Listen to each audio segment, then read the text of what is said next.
네, 그럼 이제 2교시 시작하도록 하겠습니다. 잘 쉬고 오셨나요? 네, 이제 2교시에서는 26년도에 어떻게 바뀌는지에 대해서 알아볼 건데요. 10월 15일 날 조정 대상 지역 확대 발표가 났죠. 기존에는 강남, 서초, 송파, 소위 강남 3구와 용산구 해서 4개 구만 조정 대상 지역이었었는데 25년 10월 16일부터 서울 전역 25개 구 자치구 다와 전체와 경기도 12개 지역에 대해서 조정 대상 지역이 확대되었습니다. 이 조정 대상 지역이 확대됐던 게 어떤 거를 의미하느냐 하면 첫 번째로는 증여세가 3배 증가하게 됩니다. 증여에 의한 취득세가 3배 증가하게 됩니다. 그래서 만약 12억짜리 우리가 아파트를 한 채 샀다고 가정을 한다면 기존에 비조정 대상 지역인 경우에는 4%가 적용이 돼서 4,800만 원의 취득세만 납부하시면 되는데 조정 대상 지역으로 변경된 10월 16일 이후에는 중과세, 3배 중과세가 적용돼서 1억 6천만 원의 취득세가 부과됩니다. 거의 4배 가까운 만큼 세금이 늘어나겠죠. 이게 조정 대상 지역으로 지정됐다라는 역량입니다. 쉽게 조정 대상 지역에 집을 증여하기가 쉽지 않게 되었습니다. 두 번째로는 1세대 1주택이 기존에는 우리가 실제 보유만 하면 됐었는데 이제는 거주까지 해야 되는 일이 벌어졌습니다. 양도소득세 비과세 혜택을 받기 위해서는 우리가 12억 원 이하로 양도한 경우에 2년 이상 보유만 하면 됐었는데 이제는 거주라는 그런 포인트가 생겼습니다. 그렇기 때문에 내가 집을 사놓고 세를 주고 그 시간만 지나면 됐었던 그런 부분이 아니기 때문에 실제로 거주하는 실거주자들에게만 조정 대상 지역 내에서 주택을 취득할 수 있게 됩니다. 그리고 이제 아주 중요한 포인트죠. 2026년도 5월 9일까지 양도소득세 중과가 유예가 종료됩니다. 1세대 2주택, 3주택 등 1세대 다주택자들에 대해서는 현재까지는 26년도 5월 9일까지는 다주택자에 대한 중과가 없는데 이제 26년도 5월 10일부터는 이제 다주택자에 대한 중과세율을 물게 됩니다. 그게 2022년도에 처음에 중과 유예되는 게 시작을 됐다가 25년 올해 5월 9일까지였는데 이게 1년 더 연장이 돼서 26년도 5월 9일까지가 되었습니다. 만약에 내년에도 정부에서 특별한 어떤 조치가 없다면 이 중과 유예는 자동으로 종료가 될 것이고 그렇기 때문에 우리가 이제 내년에 이 유예가 되는지 연장이 되는지 정부 발표를 잘 지켜봐야겠죠. 이 중과 유예가 종료가 되면 세금이 어떻게 폭탄이 되느냐? 기본세율에 4에서 45%에 해당하는 기본세율에 중과세율을 붓는데 2주택자인 경우에는 20%포인트의 중과가 되고 3주택자인 경우에는 30%포인트가 더 중과가 됩니다. 그렇기 때문에 예를 들어서 과세표준이 막 10억 원을 초과하는 근데 이 10억 원이라는 게 사실 상당히 높다고 생각하실 수 있는데요. 양도소득의 경우에는 오래 누적되어 있는 그런 소득이기 때문에 10억 원이 초과한 경우가 왕왕 있을 수 있고 그렇지 않더라도 억대 이상의 그런 양도 차익이 벌어지는 경우가 상당히 많습니다. 그렇게 해서 10억 원을 초과하는 양도 차익이 생긴다면 우리가 그전에는 45%의 세율이 최고 세율이었는데 거기서 30% 가산이 돼서 75%가 됩니다. 근데 75%에서 7.5%라는 지방소득세가 붙기 때문에 결국 82.5%에 해당하는 중과세율이 붙게 되죠. 그러면 우리가 벌어들인 소득의 거의 대부분이 다 세금으로 내야 되는 상황이 될 수 있습니다. 그래서 조정 대상 지역 이 중과 유예 종료가 연장이 될지 않을지를 지켜봐야 됩니다. 중과세율뿐만 아니라 더 무서운 게 사실은 숨어 있습니다. 이게 바로 장기보유 특별공제 혜택이 완전히 배제된다는 건데요. 이 양도소득세 계산함에 있어서는 가장 큰 혜택 중에 하나가 이 장기보유 특별공제입니다. 1세대 1주택자인 경우에 최고 80%까지 10년간 거주하고 보유했다면 80%까지 장기보유 특별공제 받을 수 있다는 것은 전체 양도 차익에서 20%에 해당하는 부분만 내가 세금을 내면 되는데 근데 그것이 중과 유예가 됨으로 인해서 조정 대상 지역의 효과로 인해서 우리 장기보유 특별공제가 완전히 배제됩니다. 그러면은 우리가 30% 정도 혹은 80% 정도 내지 않아도 되는 양도 차익에 대해서 전체적으로 다 부과가 됩니다. 그렇기 때문에 실질적으로 세금은 엄청나게 많은 차이가 발생할 수 있습니다. 그 실제 사례를 한번 보면은 2026년도 이제 5월 9일 이전에 2주택자이고 조정대상 지역 내에 있으면서 양도 차익이 5억 원을 발생한 그 사례를 한번 본다면 5월 9일 이전에 만약 매도를 했다면 중과세율도 적용을 받지 않고 그다음 장기별 특별공제도 적용을 받을 수 있습니다. 그렇기 때문에 우리가 예상되는 양도소득세는 1억 5천만 원 정도 예상이 되는데 5월 9일 이후, 그러니까 다시 얘기하면 5월 10일 이후에 매도하는 경우에는 우리가 중과세율 20%포인트, 왜냐하면 2주택자였으니까 이게 만약 3주택자였으면 30%포인트가 가산이 됐겠죠. 근데 2주택자이기 때문에 20%포인트가 가산이 되고 그다음 장기별 특별공제가 적용이 되지 않습니다.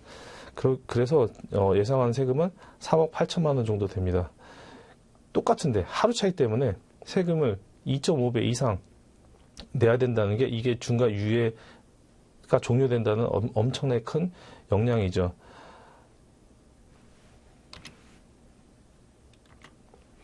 근데 이렇게 뭐 안 좋은 것만 있느냐? 그렇지 않고 인구 감소 지역에 대한 세제 혜택도 있습니다. 인구 감소 지역에서 주택을 취득한 경우에는 취득세를 감면받을 수 있습니다. 그리고 양도소득세에서 비과세가 혜택이 확대되는데 이거는 주택수 산정에 있어서 배제되기 때문에 나머지 주택을 처분함에 있어서도 1세대 1주택 비과세 혜택도 받을 수 있습니다.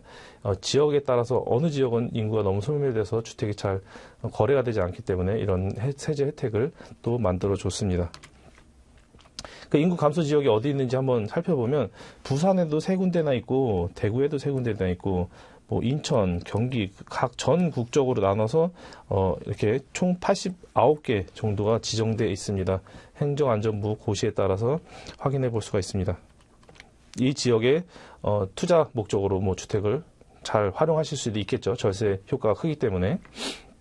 그 이외에도 코로나 때 처음 생겼던 착한 임대인 세액공제 세액공제가 28년도 12월 31일까지 연장이 됐고요. 그 다음에 지방 미분양주택에 대해서도 세제 혜택이 연장이 26년 12월 31일까지 연장이 됐습니다. 이 부분은 혹시 들어보셨나요? PCI 분석이라고? 지금 국세청에서는 2019년도부터 빅데이터 센터를 운영하고 있고 국세청의 많은 데이터가 AI 분석을 통해서 PCI 분석을 하게 되는데 PCI 분석이 뭐냐? P, 자산의 증가, 그리고 C, 소비지출, 컨섬션, 소비지출, I, 신고소득, 인컴 이것을 비교하는 건데 내가 자산의 증가와 소비 지출한 것이 이 소득 신고한 거와 큰지 작은지에 따라서 판단하는 겁니다.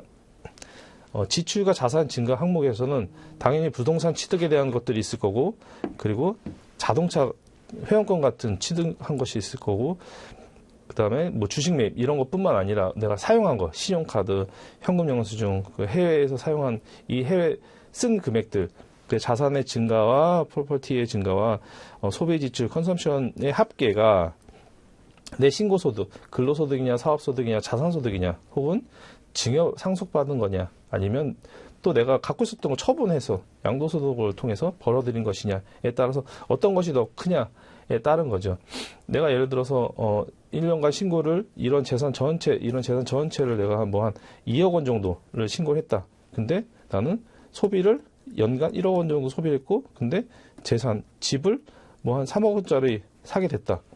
그래서 나는 2억 원을 벌었는데 총 4억 원을 쓸 수 있다라고 했기 때문에 이거는 이상한 거죠. 나머지 2억 원 어디서 났을까라고 자금 출처 조사를 개시할 수 있습니다. 근데 이 5억 원과 이 2억 원, 4억 원에 대해서는 어느 정도 기간을 보느냐면 통상 5년 정도의 소득을 합계를 해서 보게 됩니다. 이거는 국세청에 있는 데이터만으로도 쉽게 분석이 가능한 거기 때문에 자금 출처 조사가 너무나 원활하게 잘 될 수 있습니다. 그래서 내가 정상적으로 합법적으로 잘 소득을 신고한 것이 있다면 재산을 부동산을 사거나 차량을 사는데 전혀 문제가 되지 않는데 거꾸로 얘기해서 내가 부동산을 취득하거나 차량을 살 때 내 자금 출처가 얼마큼 준비가 되어 있는지 사전에 한번 알아보시고 취득하는 것도 좋을 것 같습니다. 그 사례를 한번 보시면 매월 300만 원씩 우리 소득이 없는 자녀에게 부모님이 돈을 현금 인출을 매월 300만 원씩 현금 인출을 한 거예요. 부모님 현금 인출을 한 거죠. 현금 인출했기 때문에 모를 거다라고 생각했는데 그 비슷한 시기에 딸 계좌로 자꾸 입금이 돼. 현금이 입금이 돼요. 그러고 나서 나중에 신혼집을 계약금을 납부하게 되는 거죠. 그 봤더니 소득이 전혀 없는 딸이 어떻게 재산을 살 수 있는가라고 분석해 봤더니 결국 어머니가 현금 인출한 것이 그게 다 딸의 소득으로 계속적으로 연결됐다는 것을 확인할 수가 있었습니다. 그래서 여기서는 증여세가 추징될 수 있는 거죠. 그래서 뭐 반복적인 행위에 대한 구조는 너무나 쉽게 분석을 하기 때문에 이렇게 현금 인출이 됐다 해서 모르겠지라고 생각하시면 안 됩니다. 현금을 사용하는 것까지 잘 관리를 해 주셔야 되겠죠. 그 반대로 모든 저런 것들이 다 증여 추정이 돼서 증여세를 추징되느냐? 뭐 그렇지 않은 그런 규정이 있습니다. 증여 추정을 배제하는 그런 기준이 있는데 자산 취득 기준으로 봤을 때는 40세 이상의 주택을 만약에 취득한다면 3억 원 정도까지는 내가 증여 추정이라고 보지 않겠다라고 하는 거예요. 근데 이게 되게 중요한 거는 증여 추정은 비과세라는 얘기가 절대 아닙니다. 비과세라는 얘기가 아니라 그냥 입증 책임이 전환됐다라는 거죠. 그래서 이거에 대한 정확한 그 증거가 있다면 국세청에서는 증여세를 과세할 수 있습니다. 그렇기 때문에 내가 40살 이상의 소득이 전혀 없는데 난 3억 원까지 집을 살 수 있다라고 오해하시면 안 됩니다. 그리고 자금 출처 소명을 할 때도 마찬가지죠. 자금 출처할 때도 내가 모든 금액 1원 한 장까지 다 맞춰야 되느냐 뭐 그런 건 아니에요. 예를 들어 10억 원짜리 주택을 취득하는데 내가 8억 5천까지는 소명을 했어요. 미소명 금액이 1억 5천 정도 된다. 이런 경우에 20%와 2억 원 중 작은 걸 따져야 되기 때문에 이제 2억 원 이하이니까 증여 추정에 배제될 수 있다라는 겁니다. 근데 좀 전에 말씀드린 것처럼 증여 추정 배제라는 거는 비과세 해주겠다는 얘기가 절대 아닙니다. 그렇기 때문에 나머지 자료는 잘 준비해 주셔야 되고 이거는 증여 추정에서 빼줄 수 있다 정도로 이해해 주셔야 됩니다. 그래서 우리는 그런 것들을 조사가 들어왔을 때 대응하려면 너무 힘들기 때문에 선제적으로 항상 방어할 준비를 갖추셔야 됩니다. 그래서 미리 소득도 내가 신고된 소득을 잘 갖춰 놓으셔야 되고 그리고 갖고 있었던 부동산을 처분한 경우에도 계약서나 매매 대금을 반드시 통장으로 입금을 받으셔야 돼요. 뭐 현금을 주신다고 한다면은 사실 금액이 작지 않기 때문에 현금 관리는 쉽지 않겠지만 그래도 현금으로 준다라고 한다면 나의 재산의 출처에 입증하기 어렵기 때문에 그거는 지양해야 될 일이라고 생각합니다. 그리고 금융기관에서 대출을 받았던 그런 근거 자료 그리고 뭐 임대 보증금에 대한 자료 이런 것들을 잘 가주셔야 되고 중요한 게 있죠. 이거 가족이나 지인 간에 차입한 경우에 이거 뭐 인터넷이나 이런 데 온라인에서 많이 얘기 나오고 있는데 이런 것들이 뭐 차용증 써야 된다, 공증해야 된다 그런 얘기가 많이 나오는데 반드시 필요 사항은 아니지만 그래도 있으면 좋다. 그런데 가장 중요한 포인트는 이거예요. 실자 이자를 지급했느냐, 그 이자를 증명할 수 있는 게 계좌 내역으로 있느냐, 이 부분이 가장 핵심입니다. 제3자와 거래했다 하더라도 우리가 이자도 주고 원금도 받고 그런 일들을 하는데 가족 간에 돈을 빌리고 갚는 거에 있어서 빌려주기만 하고 돈을 갚지도 않아. 그리고 이자도 주지 않아. 그런데 이건 난 차입이야 라고 주장할 수 있는데 세무서에서는 국세청에서는 그걸 받아들이기 어렵겠죠. 제3자 거래와 마찬가지로 이자도 주고 원금도 갚고 그런 것들을 보여주면 인정은 해줍니다. 근데 우리가 원금을 주고 그러지 않기 때문에 그렇기 때문에 이런 증여에 대한 문제를 삼는 거고요. 근데 반드시 원금을 뒤로 미룬다 하더라도 뭐 대출 기간 장기를 뺀다 하더라도 반드시 이자는 지급해야 되고 그 이자는 분명히 계좌에 내역을 찍어서 입증할 수 있게 확인해 주셔야 합니다. 이렇게 2교시에 26년도에 바뀌는 세법에 대해서 말씀을 드렸고 조정 대상 지역이 확대됐고, 그리고 26년 5월 9일까지 중과 배제가 종료가 될 것이고, 그 외에도 이제 뭐 인구 소멸 지역에서 주택에 대해서 취득세 혜택이나 양도소득세 혜택을 보실 수 있고요.